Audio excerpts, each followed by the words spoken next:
I look forward to the conversations that we will have in this conference. And of course, the Fresno Mayor, Jerry Dyer, who is the co-chair of United States Conference of Mayors. And of course, he also heads up our Police Chief Task Force. And with that, I would turn it over to Mayor Jerry Dyer. We usually clap for mayors and around.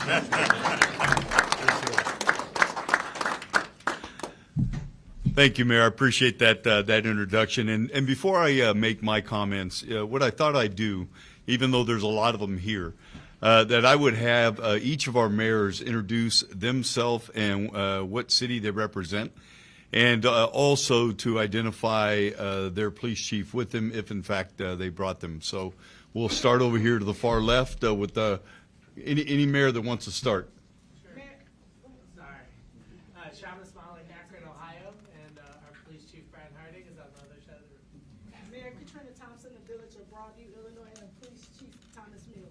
Mayor Angie Nelson Deitch, Michigan City, Indiana, and Police Chief Marty Corley. Nathaniel George Booker, Village of Maywood, Illinois, and Chief Elijah Willis. Mayor Vicky Skaman, Village of Oak Park, here with Chief Tanya Johnson. Mayor Travis Stovall, Gresham, Oregon, and my chief, Travis Goldberg.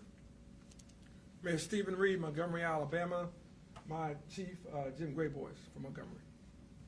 And Mayor Jim Ross, Arlington, Texas. I'm here with my chief, Al Jones. Mayor Valerie Mesqua, City of Santa Ana, California, with my chief, Robert Rodriguez. Mayor Joe Gannon, Bridgeport, Connecticut, with my chief, Ron Porter at the end there. Nancy Rotary, Mayor Highland Park, Illinois, with Chief Lou Johnson. Mayor India Kincannon, Knoxville, Tennessee. I'm Tom Cochran, the CEO of the U.S. Conference of Mayors in Washington. Any of the mayors? Mayor Byron Nolan from the City of Inkster with my Police Chief, Tamika Jenkins. Any of the mayors? And Fresno Mayor Jerry Dyer, and I have my police chief with me, Mindy Casto. So let me just kind of share with you. I spent 40 years in the Fresno Police Department, and the last 18 as a police chief, which is one of the reasons why I get to be the co-chair of the U.S. Conference of Mayors meeting for mayors and police chiefs. But I had the privilege of appointing two police chiefs, and also worked for 3 different mayors.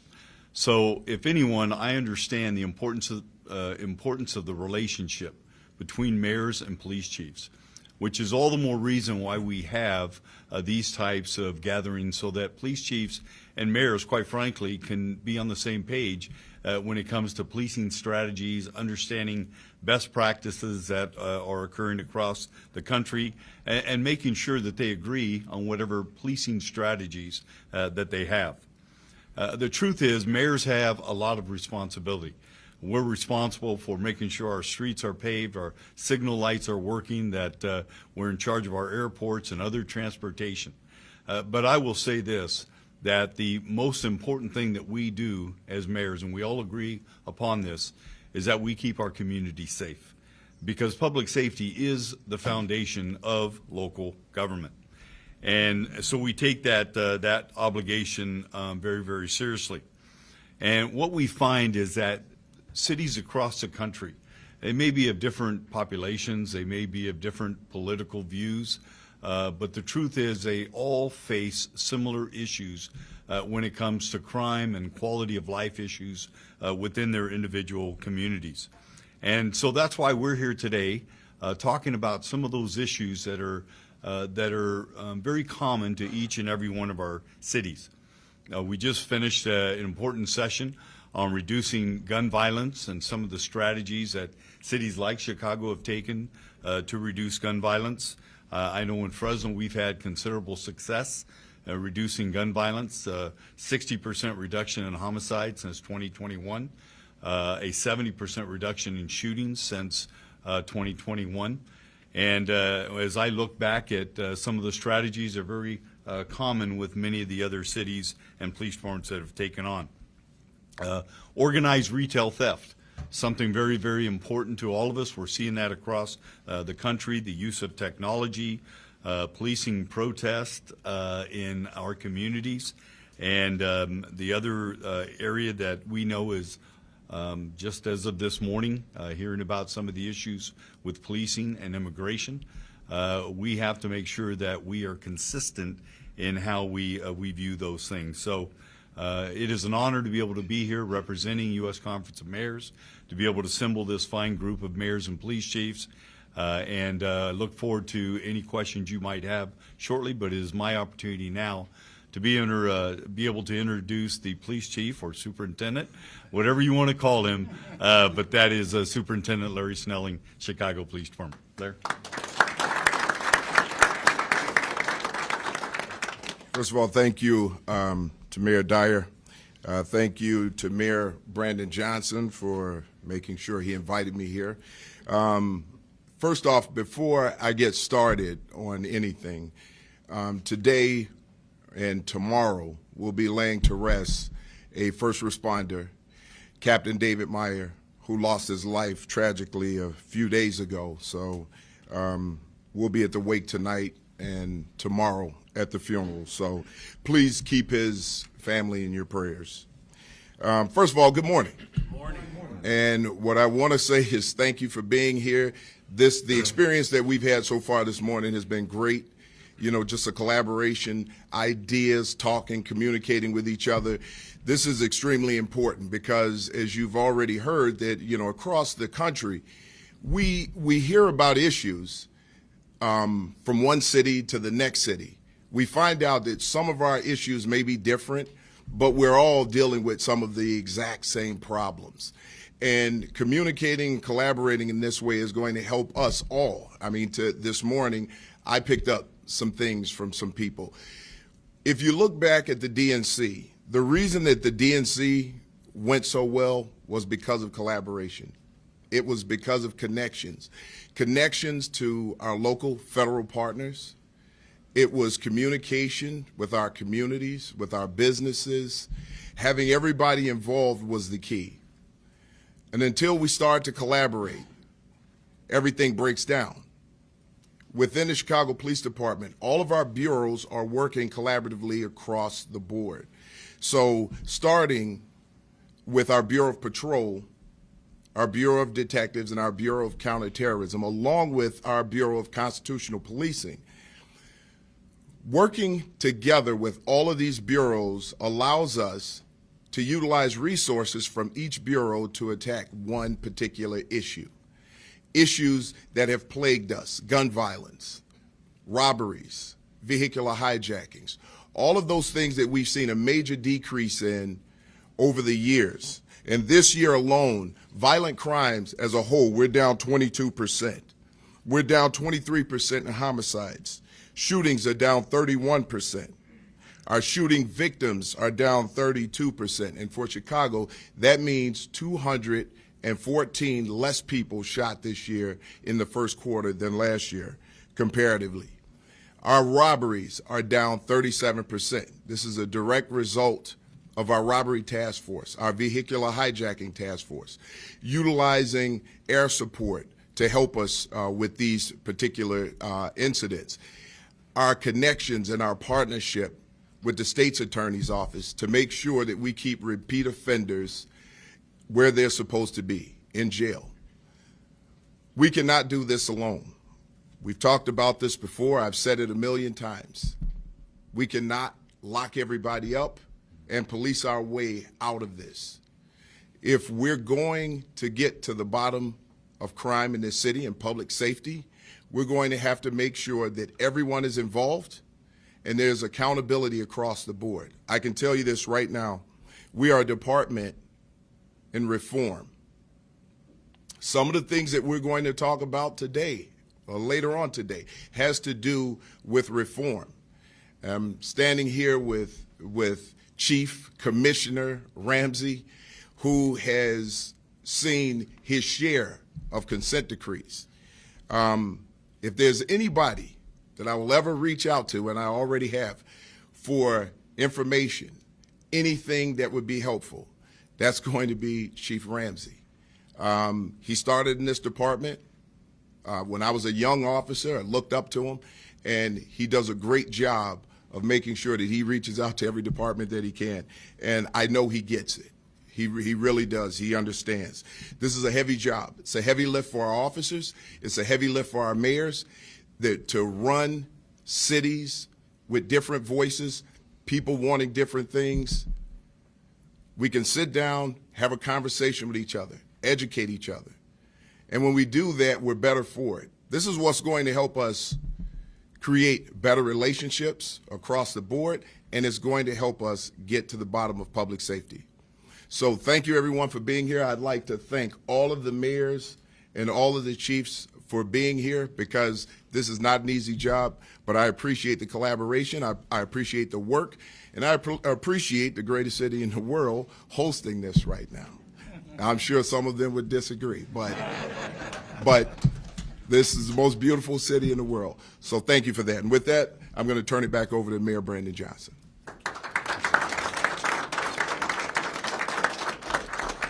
Thank you, Superintendent. And I just want to clarify, we officially anointed Charles Ramsey as the godfather of community safety. So we just want to make sure we get his title right. So great to have all these mayors in the city of Chicago. It makes my job a little bit easier over these next couple of days because all of these mayors will be helping me run the city. And so I appreciate that. So with that, I think we'll take some questions. Okay, we'll start with Jake. Hey, Mayor. Hey. You've touted, and the superintendent just touted, Chicago's dropping crime so far this year. But we've also heard of big drops in other cities. Why do you think that the drop in crime Chicago is seeing is a result of specific policies here and not just part of a broader national trend? Well, it is a part of a broader national trend, right? I mean, that's something that this conference has been poised to express. It'd be nice if we got more credit from the federal government that we're seeing a drop in crime all over the country. Now, what we are experiencing in Chicago, which I think is something that all of the mayors have spoken of, you have to create opportunity and accountability. Everybody agrees that we're not going to police our way to safety, that we have to make sure that we're building affordable homes, providing opportunities for our young people, ensuring that there's behavior and mental health support services, and that includes our first responders. But it also requires us to have partnerships within our communities, right? Safe communities across America have a collective responsibility to continue to invest in people, and that's what this is all about. It's not just about more police officers, but it's not about just simply better technology, which all of that plays a part, but it's also about making sure that we're taking the full force of government towards creating safer communities, and that's something that we all collectively share. Are there any specific policies that in here in Chicago that you think are threatened by potential federal cuts in responding to crime? Well, it's not just Chicago. I mean, Tom, who is our executive director, was just talking about cuts for CVI that will affect, many cities across America. Look, anything that defunds the quality of life experience for families is a threat to our overall community safety, whether it's education, whether it's Department of Justice, whether it's healthcare. I'm grateful that we have many of my western suburbs mayors that are here, and they can tell you, as we approach community safety, they're all, and all of these mayors are committed to making sure that we're investing in every single aspect of a person's experience. That's how we create safe communities. Hi, Mayor. Hey. How close are you to a substitute ordinance to Alderman Hopkins' proposal to allow CPD to institute immediate curfews for kids? Do you expect to see a vote on that Wednesday? And have you heard from any leaders here, perhaps, on a successful curfew ordinance that's helped, for crime among teenagers? Well, we do know that our young people are valuable assets to all of our communities. And all of the mayors here have expressed a commitment to ensure that, our young people are fully supported, and their families are. What we have not seen, and I speak for the city of Chicago, where lowering a curfew is going to change the outcome of the type of activity we've seen in certain sections of the city.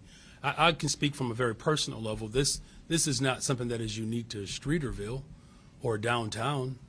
I can tell you there's been large gatherings around the city of Chicago that sometimes break out as a result of someone's birthday party. People hang around a little bit longer, more people come over, and then things begin to spill out into the streets. One of the things that I know we see in major cities, I can speak about the city of Chicago, sometimes there are memorials that happen where a loved one is lost and people gather to remember their honor. There are a lot of different type of gatherings that take place, and we have not seen any substantive evidence that lowering the curfew is going to change that. Now, as far as my commitment to collaborating and working with the alder, I've made that commitment from the time that I've been mayor, and so we're going to continue to work with all of the alders to ensure that our young people have opportunities, but yet that they have accountability if certain occurrences like that do take place. My second question is for Superintendent Snelling. Superintendent, do you feel that you and your police department need the power to issue an immediate curfew for kids? And is that different at all from powers the department already has to issue dispersal orders or arrest people for disorderly conduct? Well, the first thing is to define immediate. We're as the Chicago Police Department, we're well aware that we need notice, signage, things of that nature, and those are the things that we're looking at.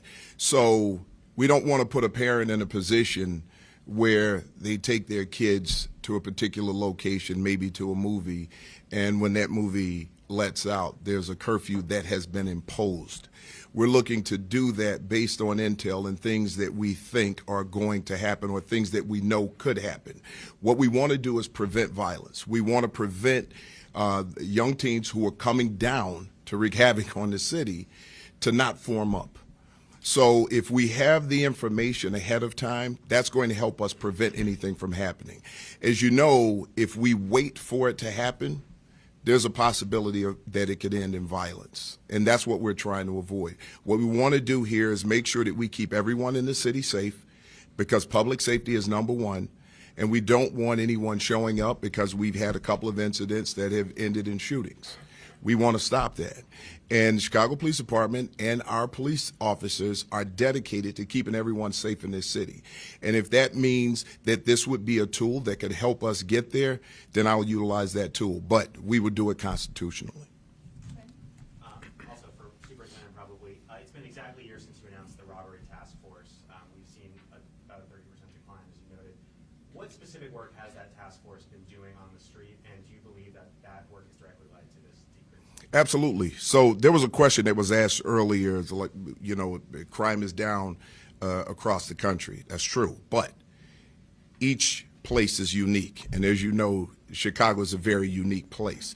When we looked at the number of robberies that were occurring, working across bureaus, we were able to determine that these were robbery crews who would then go on robbery sprees. When we would catch some of these individuals, they would be released, and then they would offend again. So we've worked closely with everybody across the bureaus and with the state's attorney's office to make sure that we're holding people accountable who are committing these robberies. Because one of the things that we know about armed robberies, those things can turn into a shooting in a minute. And what we don't want are people being harmed, because the trauma of someone who has been robbed, period, affects them forever. So we want to make sure that we keep repeat offenders off the street. That's number one. Number two, our air support has been very helpful, because we know that a lot of these crimes were being committed in stolen cars. And as being opposed to our officers always having to pursue these vehicles, in vehicles, which could now place people in danger, we have air support. Because these individuals, to get away, will drive recklessly, and they don't care who they hurt to get away. So we want to make sure that we're being as responsible as we possibly can, and our officers are working hard to keep them off the street. Is that air support from the new helicopter from last year? Yes. That has made a definite impact. We have 3 new helicopters. It has made a major impact. We're utilizing them the best way that we can to make sure that when someone commits a robbery, a vehicular hijacking, that we call for air support. Our officers do it all the time. They pursue the vehicle from the air. Our officers get to the location, and they're able to make arrests under those circumstances. One area that has seen some spikes in some neighborhoods are burglaries, especially on small businesses, smash and grabs. Do you feel like some of these robbery crews have shifted to burglaries, and if so, how do you combat these new crimes? Well, the smash and grabs and the burglaries have always been there, but I'll tell you right now, that hasn't been an increase. we've actually seen a decrease in that, especially in the downtown area where you saw a lot of cars just driving into businesses. We've been able to work around that, work with businesses. Now, we do know smaller local businesses. Each district has to work with those businesses to make sure that we keep those down, and that's what our district commanders are doing now. We're actually going to have more high visibility bike patrol things out there to help keep those things down. Heather? Hi, Superintendent. How are you, Heather? I'm good, thanks. This past week, the CPD published a policy that would allow police officers to continue to make pretextual traffic stops because you said in that policy it is an important tool in spreading public safety. Why are those stops, which are designed to find evidence of other crimes rather than an expired license or registration, why is that an important tool for the Chicago Police Department? Well, if you read our policy, Heather, right, our policy does not say pretextual stops. But listen, those are your words. So let me explain. That's your definition of what a pretextual stop is. Please allow me to finish, Heather. Here's the deal. Your definition of what a pretextual stop is. Our officers are out there every single day making stops. If they're not allowed to make stops, people start to run red lights. They start to run stop signs. Then it becomes more dangerous for everyone who are driving. I understand what you're trying to get at, Heather, but here's the deal. Our officers, multiple officers, have been murdered during traffic stops. Our officers have to be safe when they're making these stops. The policy is a draft policy. So until we finish that policy, until we get it complete, we don't know what's going to be in there. We're still working with CCPSA on this. But what I will not allow is that I will not allow a policy or a change in policy or the law that's going to put our officers in danger or put our citizens in danger. We know how many cars have been stolen across this city, and we also know how many of those stolen cars have been used in secondary crimes, shootings, robberies, drive-by, those types of things. We have to be very careful about going outside of the law and making our policies so restrictive that our officers can't make stops that are going to keep the public safe. I understand what you're saying, but when we get to a finalized policy, I'm sure we can have a better conversation about this, Heather. And I've got a follow-up for the mayor, if you don't mind. Not at all. CCPSA President Anthony Driver says that those stops designed to find evidence of other crimes rather than traffic violations are too dangerous and do not make the city safer. Do you agree with President Driver? Well, here's what we're ultimately getting at. We have to make sure that we are restoring confidence and trust within our communities, right? And the superintendent has worked hard, and I know that there are chiefs all over the country and mayors who recognize that community trust is paramount to community safety. As this policy continues to unfold, and we don't have secrets here in the city of Chicago, where we know where there has been usage of stops that have had a disparate impact on black and brown communities, right? There's no secret there, and the ultimate goal is to create constitutional policing that ensures trust, that keeps everyone safe. And we're going to continue to work to ensure that the policy reflects my values for the city of Chicago. Go back to Craig. Good morning, Mayor. Good morning. Mayors. Yeah. Canada is not part of the United States, and apparently doesn't want to be. And the Gulf of Mexico is not the Gulf of America, by the way. Yeah. But Vancouver had an incident over the last few days of a car driving into a crowded festival. New Orleans had that happen. How much do incidents like that force a rethinking of the kinds of festivals? And it's not, it's for you mainly, Mayor, but for any mayors there, that people gathering this summer will probably be involved in, and do you now have to think more about the possibility of incidents like that? We all do. Yeah, we absolutely all do. You know, Mayor Quentin Lucas was not able to be with us today. He also, unfortunately, had a first responder that was killed in the line of duty. And, you know, as much as we appreciate, you know, Godfather Ramsey rooting for the Bears and the Eagles, you know, after a Super Bowl celebration or during the celebration, you know, the mayor of Kansas City, you know, our hearts were all just gripped by the tragedy that occurred there. So, you know, whether it's Super Bowl celebrations or just community festivals, that we all have to be far more thoughtful about how we secure the perimeters, but also how do we make sure that it is vibrant and joyful without people feeling captured. So, you know, we talked about ways in which we can better utilize city infrastructure to help keep people safe, and the barricades and ballards. So that is a part of an ongoing discussion around how we keep people safe during these festivities and celebrations without it coming across as a concentration space. So it's something that we think about all the time. I mean, because it's not just these festivals or even celebrations. It's also people expressing their First Amendment right. May Day is coming up. You all know the city of Chicago is the most pro-worker city in America. And people gather and protest in the city of Chicago. So we think about all of that, right? And it's an ongoing effort for all of the mayors and chiefs and superintendents across this country to ensure maximum safety for people who celebrate. Yeah. Thank you, Greg. Good morning, Mayor. Hey, good morning. To follow the protocol with my senior Craig friend here.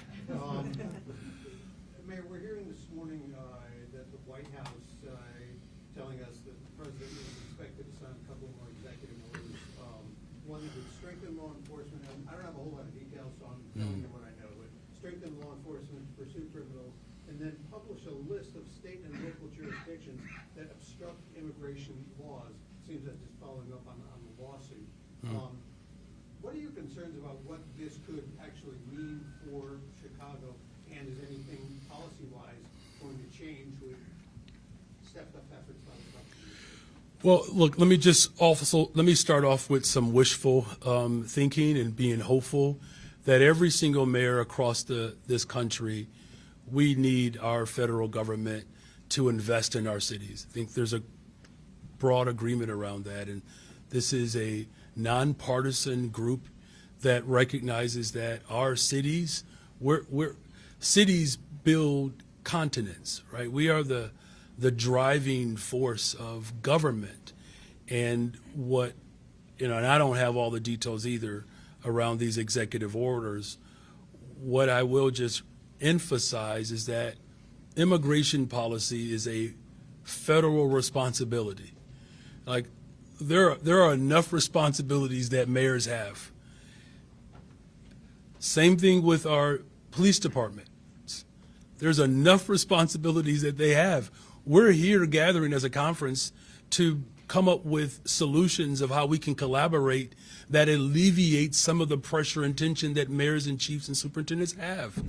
We're not going to police our way out of it. The fact that across the board, this was asked earlier by one of your colleagues, that violent crime is going down across America, it's proof positive that when we collaborate and work together, make the critical investments that are needed, making sure that our police departments have the tools that they need, and we're moving constitutionally, we are getting good results. And so, you know, the impact that could have on our cities, you know, I don't want to sound hyperbolic, but we do have to sound the alarm that all of us are here today because we know that collaboration allows us to build solutions collectively to respond to the critical challenges that we're all facing. You know, so, you know, the federal government has to do its job by passing comprehensive immigration reform policy. They can do that. To me, it is one of the laziest forms of government. As mayors, we don't sit around and think about executive orders. right? We actually have to work hard every single day to work with city council, to work with community groups. We need this administration to recognize the power and the value of the U.S. Conference of Mayors. We've put forth solutions that the federal government can institute. Listen to the mayors who run the cities across America. Yeah, please, Mayor Dyer. Thank you. I want to speak on both issues. And number one, we appreciate any support the federal government will give law enforcement in terms of resources. We know that oftentimes local government is resource challenged. And so anything the federal government can do to enhance the abilities of local law enforcement, we appreciate it. When it comes to immigration, from law enforcement, we have to be very, very careful. When our dispatchers pick up the emergency line and someone calls 911, we don't ask what a person's political party is. We say 911 state your emergency. We don't say 911 state your party. We don't say 911 state your immigration status, because we're there to protect everyone in our community, regardless of whether they're documented or not. And then the second thing is that we want to partner with law enforcement agencies. We want to partner with everyone out there, with ATF, with the FBI. We partner with federal agencies every single day.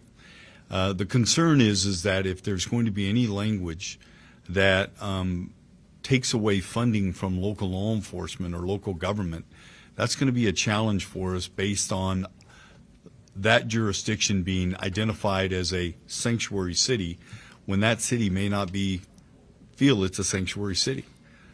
We have a limited amount of resources in every one of our departments. Those limited resources should be focused on going after criminals, violent criminals, offenders that are out there committing burglary, robbery, whatever the case is. We do not want our officers out there doing the things that federal government should be doing, and that is immigration enforcement.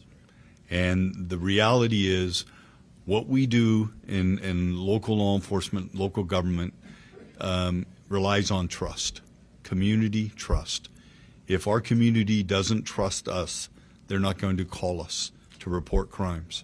And if they're fearful that our police officers are going to be out there engaged in deportation activities and sweeps, we're not going to get the calls that we need that's going to help keep our community safe. For somebody to be able to report as a witness on a drive-by shooting.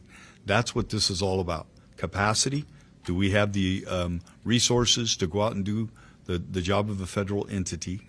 And secondly, do we want to do those things that are going to damage the trust to the point where we can't receive information that keeps the community safe?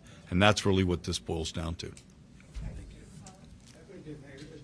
Pardon me, there's another Trump-related question, but apparently he's going to bring back Columbus Day after Biden instituted Indigenous Persons Day. Can we get your thoughts on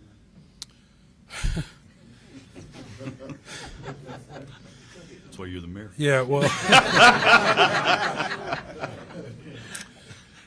So as a former social studies teacher, I can just say, look, this president has made it a concerted effort to undermine and to erase Black history from our country. He is literally has taken on the task to dictate what museums do. Now look, I think I could comfortably speak for all mayors. We don't wake up every single day figuring out how to enact policies around what museums should do, right? And the fact that he has made it his business to erase the incredible history of the diversity of this country is problematic. As far as, Indigenous Peoples Day, it's something that I believe the country has embraced. It's important that, those of us who understand the makeup of our country and the horrific, devastating and genocidal policies that have harmed our indigenous people is something that, our country owes, quite frankly, reparations and profound apology for indigenous people. You know, if people want to celebrate, you know, Christopher Columbus, they're well within their right to do that. Question, first of all, thank you for being here, Mayor, Superintendents, and Chiefs of Police.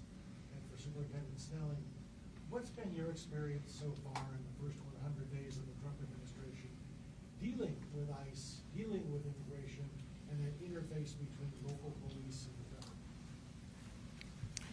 Well, first of all, how you doing, Wojo? Look, you know, when the first 100 days, I don't focus. I try not to focus as much as I can on the politics of it, because we've got a city to keep safe. And when we start getting into politics, we have officers who vote however they see fit to vote, and I really don't care about that. I want to make sure that our officers are taking care of each other and they're taking care of the public. We want to make sure that they're going out there, keeping the city safe, and doing everything they can and doing it constitutionally. When it comes to ICE, we haven't dealt with ICE in that way, being a sanctuary city, being, you know, the welcoming city ordinance. We follow the law. That's what we do. However, we work hand in hand with our federal partners, especially as it relates to drug trafficking, sex trafficking, violent crimes. We have TFOs, right? Our officers who work directly with our federal partners to break up drug conspiracies, to lock people up for violent crimes like murder. Our relationship with the ATF and our CGIC Center, our Crime Gun Intelligence Center, all of those things have helped us through everyday work, getting the crime down, getting the violent crime down. And Mayor Dyer mentioned this earlier. When someone calls the police, we don't care about their status. We don't care about any of that. When you're calling us for help, we want to get there and give you the help. We don't want anyone to be afraid to call the police because, you know, of their immigration status. If they're a victim of a crime, we want to know so that we can get to the bottom of that crime. The key here is to get violent offenders off the street. So we're going to continue to do what we do as a police department. There are some things that are beyond our control. But what isn't beyond our control is the resilience of those officers to get up and go back out there and do it every single day. And we're going to continue to do that, and we're going to continue to serve the city regardless of what the politics are around it. We're here to make this city safe, to be partners with our community members, and we want people to be able to walk their kids to school without looking over their shoulders. And if I can follow up with Mayor Johnson, there's been a carrot and stick approach on the part of the president. The stick has always been withdrawing funding from sanctuary cities. Is Chicago financially prepared for the possibility that it could have federal funds withdrawn as a result of its sanctuary city status? No city can prepare for federal withdrawal of resources. Let's just let that question sit for a second, though. Cities are being threatened by the federal government to withdraw resources that ultimately will hurt our cities. That's the type of administration that we're dealing with.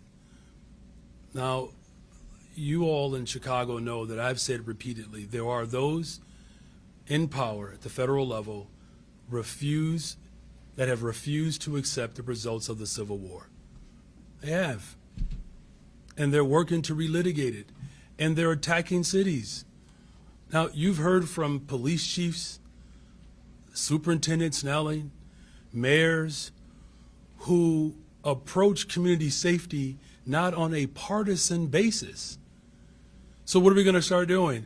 Only responding to crises or emergencies based upon their political affiliation? Now look, I taught 7th and 8th grade social studies, a year of high school as well. I'm not trying to sound hyperbolic here, but that type of threat is something that has led to some of the most egregious forms of government in our world's history. To politically punish people based upon their political affiliation, that is no longer a democracy. And so I get the premise of the question, but I just want some full context here, that mayors, police chiefs, and superintendents are waking up every single day to do our very best to keep people safe. 47% of the people who voted did not vote for me, but I am still their mayor. There are individuals who have gotten elected, maybe with larger margins than I did, but we don't determine our leadership based upon polling or even results of the election. This president is looking to settle a score that we have already settled a generation ago. We are a country of laws, but more importantly, we are a country that recognizes that every single individual gets to pursue happiness. How is that allowing cities to govern in a way to put forth policies that allow people to pursue happiness? That's ultimately what we're trying to do as mayors and police chiefs and superintendents. And so, of course, you know, the ideal of our tax dollars, and we send billions of them to the federal government, that would be withheld because of politics, because of someone's political views or local ordinances. That is not only raggedy, but it is the most dangerous form of government that we've seen in a generation. Look, you all know how I feel about this. This president is off. He's just off. But this conference is about collaborating and bringing our ideas together to ensure that we maximize security. Mayor, if the city council does indeed pass a version of the teen curfew ordinance that includes a lowering of the curfew, would you veto that? This is about keeping people safe. That's the ultimate goal here. Look, everybody knows, and I know a lot of mayors who are doing this around the country are investing in youth summer jobs, investing in our education system. Some of these mayors don't have, you know, that type of direct control, but we're finding ways around this country to invest in people. This is about keeping people safe.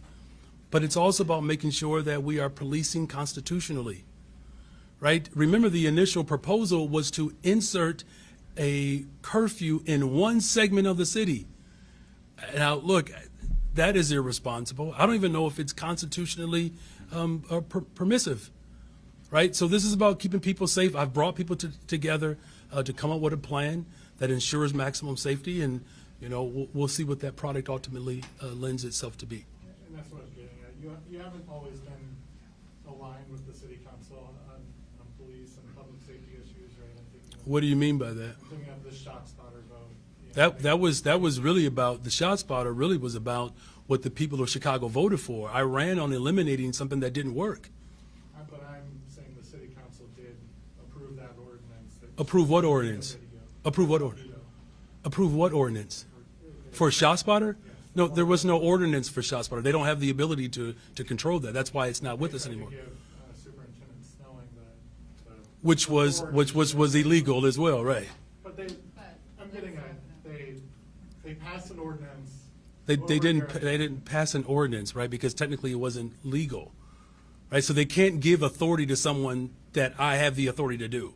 But go ahead with your question. Do you, I guess, in a similar vein, do you think if there's an ordinance that does lower the curfew, that would be not legal? Would you veto that if it comes to? This is about keeping people safe. Now, one thing I can say for sure, the mayors and the chiefs do not have curfews. They can spend as much money as they want all throughout the night because I'm going to need that revenue to continue to invest in people. All right.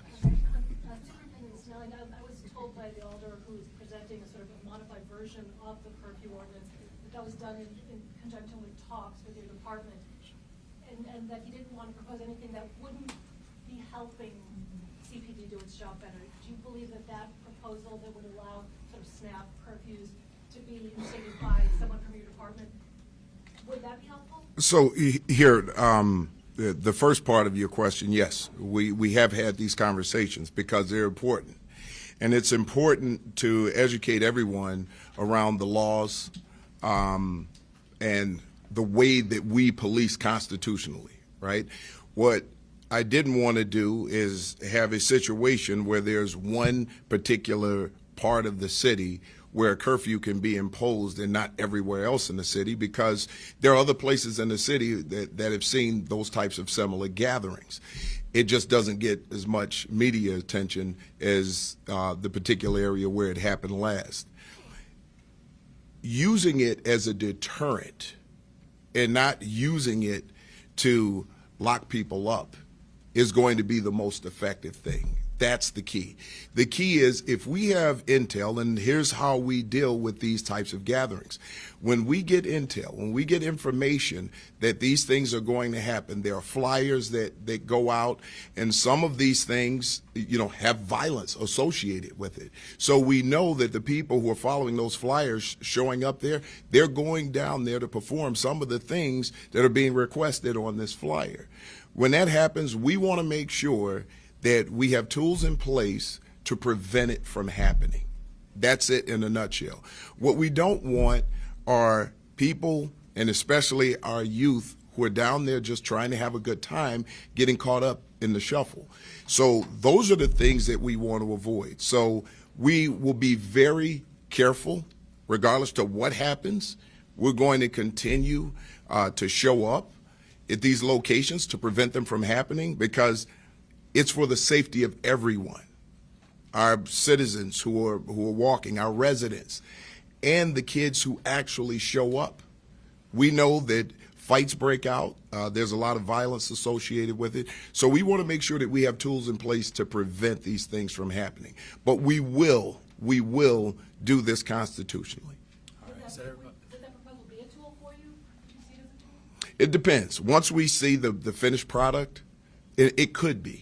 So I don't want to give you a concrete answer right now until we have a finished product. Okay. This is great. Thank you all. Thank you, Mayor. Thank You all you. are so Thank you. patient here. Listen, you see how listen, I want all the mayors and chiefs around to get, you see how they treat me in Chicago? They don't pay you enough. Same way they treat us at home. Yes, right. All right. Thank you very much. Yes, yes.